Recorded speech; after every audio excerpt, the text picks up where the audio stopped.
this is what you dragged me on for so long?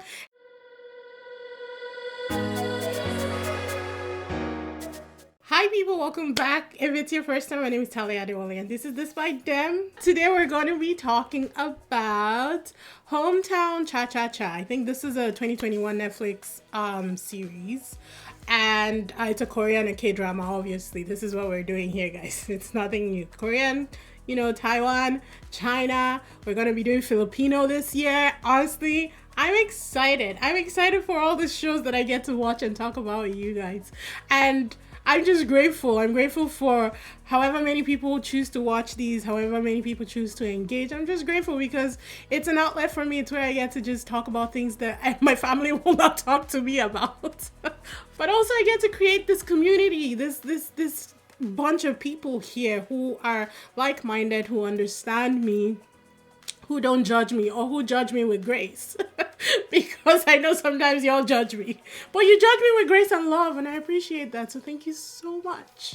But yeah, let's talk about Hometown Cha-Cha-Cha. So the story follows Hae-jin, a pragmatic and ambitious dentist who moves from the bustling city of, I think, Seoul to the quaint seaside village of Gonjin. There she meets Do-shik, aka Chief Hong, the unofficial handyman and heart of the town. What unfolds is a heartwarming tale of love, healing, and community. At one point though, this is a 16-episoder. Like, y'all know that the rule of thumb for Korean drama series is usually 16 episodes. And this is a 16-episoder. And at one point, I thought it was like the daily life of Gonjin. That's what it was. Because I don't know. It focused on the village life more than it focused on the male lead and the female lead. And I didn't hate it, but I don't know if I loved it. Sorry, my hair is just bugging me. So yeah, it was given, vlog life of Gonjin. And like I said, I don't know if I hated it or if I loved it, but I didn't hate it, but I know I didn't love it either, because I was like, what are we doing? At some point, I was like, what are we doing here right now? All the side stories, I could care less. Honestly, some of them felt like they were just place fillers. Like her friend at one point, I was like, what are we doing? You moved all the way to Gonjin with your friend from Seoul because you found the first initial move of her friend was like, okay, I understood that. I was like, okay, yeah, you found your boyfriend cheating. You need your space. And then you just decide to take up residence here. And I don't know. I didn't hate it. That's the thing. I didn't hate it. I actually really enjoyed the series. I did. But I didn't love the vlog life of all the villagers. But anyways, let's get into this thing. The characters. Yoon Hae-jin, who's played by Shin Min-ah. God, this woman is gorgeous. So when she played this, I think she was like, 37, 36? I don't know. I think she's about 40, 41 now. But when she played this, late 30s, she is beautiful. I like her. I really like her. I will say that I watched the dub version, which was why I was able to finish it as quickly as I did on Netflix. Do not do that, because the person who voices her, I don't know what they were going for, but that toned down, highly sexualized voice that was dubbed over hers, it didn't do it for me. Half the time I'm like, why are you talking like this? Why are you talking like this? So that was my fault. That had nothing to do with the show itself. So I would suggest that you watch this in its Korean original form. It's just way better, because her dub over voice will annoy you. Her character is a confident, modern, unapologetically ambitious person. Now, sometimes she should have been apologetic for her ambitions, because she really came in very high-handed, and it's not like she grew up rich, so my own question is, how come she didn't show the people grace? And obviously it adds to the character development and the character arc for this person, so I get where they were going, but I thought that it was a little much, if I'm being honest. Her performance was relatable though. I could see where she was coming from, considering some of the things that she went through with her mom passing and dealing with it almost felt like an emotionally stunted father growing up. Even though he loved her in his own ways, he just didn't know how to show affection, which I think is like our parents' generation kind of things, because my father is the same. Well, no, he's not the same. My father is a whole different ballgame entirely. But that generation tend to show their love in different ways, but they don't actually know how to emote love to their children. So I get where, you know, the vulnerable side of her was coming from. Her blaming her mom for being sick and dying, I thought that was a little extreme. It's not like the mom asked to be sick, but again, from the mind of a child, I get how that can fester and grow into whatever it is that it grows into as an adult. You know, it's almost the same thing as she was in what is it? Aye. Hold on, people. No Gain, No Love, where she was, you know, this troubled child whose mom had been taking in fosters when she was a baby. So she felt like she wasn't loved because all the love was going to the foster kids. And then she grows up into this adult with that complex. So yeah, I understand how her blaming her mom for leaving her when she was a child and dying can fester into whatever it did as an adult. But again, that's what therapy is for. Deal with your shit, because it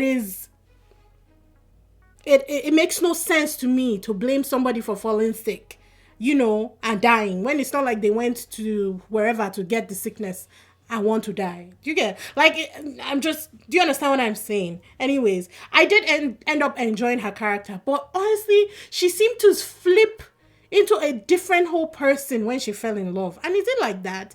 I don't know. This series was weird because I liked the series, but I had so many problems with a lot of things that happened in this series.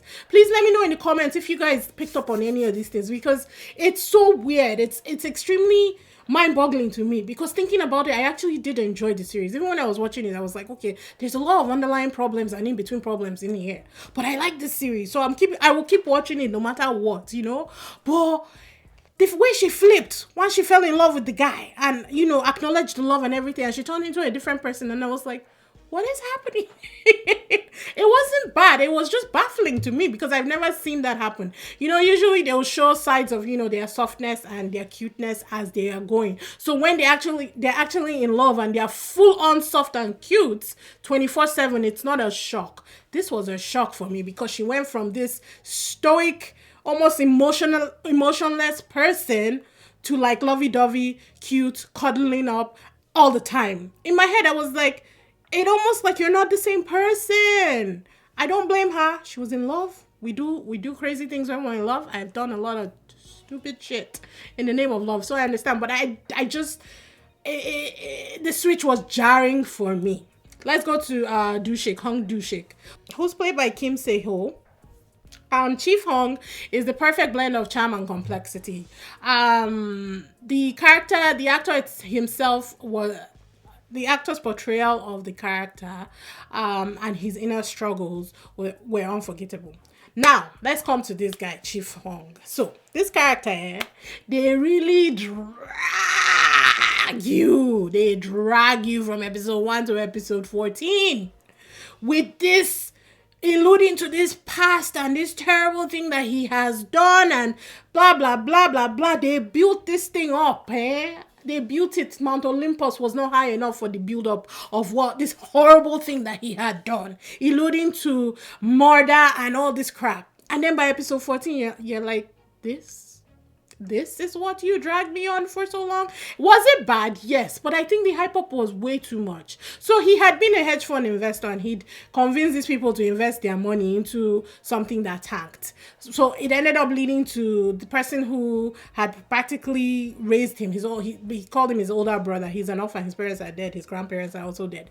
So the person who raised him, you know, through college and, you know, taking him into family life and everything, that one died in an accident while he was in the car. It's not like he killed himself. No, they were going together and it happened. And then somebody else's dad tried to kill himself and became a paraplegic. Is that what it is? Lost use of his legs. Was it all bad? Yes.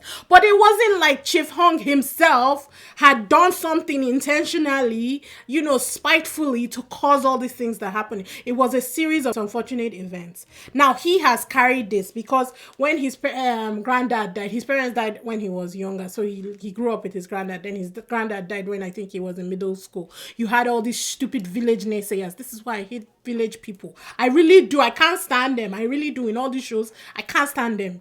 They just they're just so narrow-minded. It drives me crazy. Them saying things like death surrounds this boy, death follows him, everybody who is around him dies. To a child. With a child, they're saying all these stupid things. So now he has internalized everything and he judges himself and he feels like he does not deserve happiness. Now, that was the underlying build-up of his own story. I think what happened in the past was terrible, but the way they built it up, it wasn't as bad as how they built it up for us. And then they dragged it till episode 14. 14 out of 16. Haba. Come on. He himself was nice. Everybody loved him. He's the handyman of the village, of the town. And so he does everything for everybody. So everybody loves him in the community. He fell in love with her on first sight. I think from when he saw her, he fell in love. He was hooked, line, and sinker. She kind of acknowledged that he was good looking, but I think it grew over time. Their chemistry was great. I loved it. I loved it when they were constantly sniping at each other, when they were falling for each other, and when they fell for each other. I loved how she adjusted to him and what he needed. And I love how he accepted who she was and how she was, because she is rich. She's a doctor, like a dentist. She makes a ton of money. And there was this one time where she bought this necklace for like $5 million and she felt like maybe she'd gone overboard. And then he said, no, you worked hard for your money. You spend the way you like. I loved it. That acceptance, that safe space for her to be who she is. I appreciated that the most in this entire series. The fact that both of them were each other's safe spaces for who they are. He is this kind of person who lives his life one day at a time, just does his thing, helping the people of the community. She has her own standards. She loves her luxury. She literally says, I love my luxury. I love my brands. She said that. And they just accepted each other for who they were. Maybe that's what it is. Maybe the chemistry is what was drawing me to the show. No, but I think the show itself was great. I just think that it was more like vlog life of the community of Gonjin than anything. Now, the rest of them, the supporting characters, the Gonjin community, quirky yet lovable townspeople, are more than just a backdrop. They add humor, warmth, and depth to the story. Their subplots are heartfelt and reinforce the theme of the community. And that's the thing. They really do go into each and everybody's subplot into this. Some of them even deeper than others. There was even a death in the community, and that one really... I love that old woman. So that really hit me. That hit home for me. That was actually really sad. There was also, what's his name in this? Lee Sang-gi was also in this. However, in this series, he didn't steal the spotlight. And honestly, it's a testament to how great of an actor he is. I absolutely adore him. He is fantastic. I loved him in this. Even though I could see where his arc was going, I was like, bruv, you gotta push the brakes. I mean, see it through. It's something that you've carried. It's this unrequited love bullshit that they keep giving us. And it's something he had carried for years. And I was like, you know what? See it through. But I don't think it's ending the way you think it will end. He managed not to steal. I don't think he managed. I think that was the intention. He did not steal focus in this one. And even though he did not, I was still entertained whenever he was on the screen. Now, there are always facing issues with everything. And like I said, it is vlog life of the Gonjin community. So some stories are more interesting than others. And it's just left to you to decide what you want to skip through and what you want to watch. It's 16 episodes. So, I mean, viewers' discretion, you do you. But overall, I think that like I said, with the way they stretched out Chief Hong's trauma, the resolution at the end just didn't seem right to me. I think they should have started introducing us to his trauma and releasing that information at episode 6, so that by episode 14 it would have crescendoed and they could resolve it. And that way, it's like we go through the process with him, not like they give it to us at 14 and then resolve it at 14. It was very rushed. It was handled with care, don't get me wrong. They handled it well. But I think they built it up for too long and they squashed it too quickly, is what I'm saying. Other than that, it's fantastic. Everybody gets to shine. Everybody has their moments.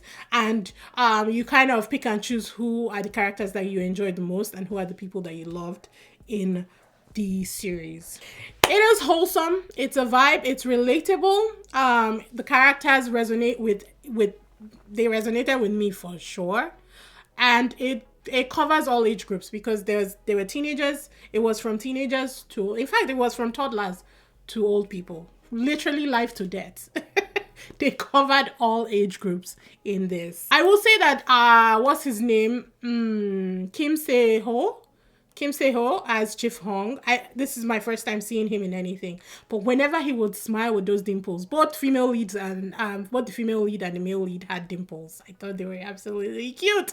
But whenever he would smile, it's like his face would transform. This bang hairstyle, I don't think it's right for everybody, and that was his hairstyle. He rocked it throughout this entire thing.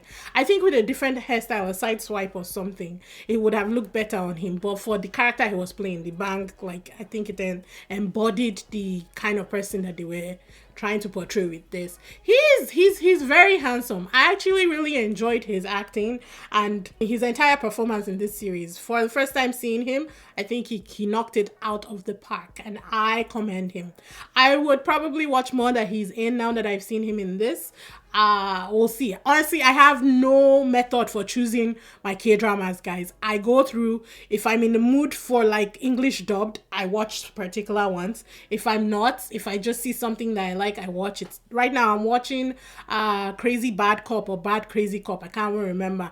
And there's zero romance in this. It's a little kooky. And I don't even know if I'm enjoying it or not, but that's what I'm watching. Like, I have no method for choosing my K-dramas. I just pick and choose based on my mood. And this was a great one to choose. And I've had it on my list for a long time too.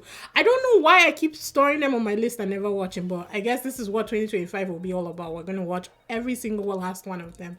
So if you have any, even though they're not on Netflix, guys, because I also watched Brewing Love, and that one is not on any of the platforms. That one has, fantastic. It's been fantastic. Honestly, it was. So if you have any recommendations for any good ones, especially where you know that the chemistry is chemistry, guys, hit a girl up. Do me that favor. Do me that solid and put it in the comments, because I will run to watch it. And if you also have any that are heartfelt, or you just think that I would appreciate, a lot of you have been with me for a while now, so maybe you know my style by now. If you think that I'll appreciate it, put it in the comments, please. Just let me know. All in all, Hometown Cha-Cha-Cha, I thought that it was good. The story was a 9. The characters are a 10 out of 10. The chemistry was a 9 out of 10. The OST, 9 out of 10 as well. Honestly, cinematography was great. That seaside village, and whenever they went to Seoul, they did a great job. So all in all, I'll give it a 9 out of 10. Honestly, all in all, it's a feel-good drama that beautifully explores love, loss, and the importance of a community. But yeah, that's my review. Hope you guys enjoyed it. I'll see you in the next one. Bye.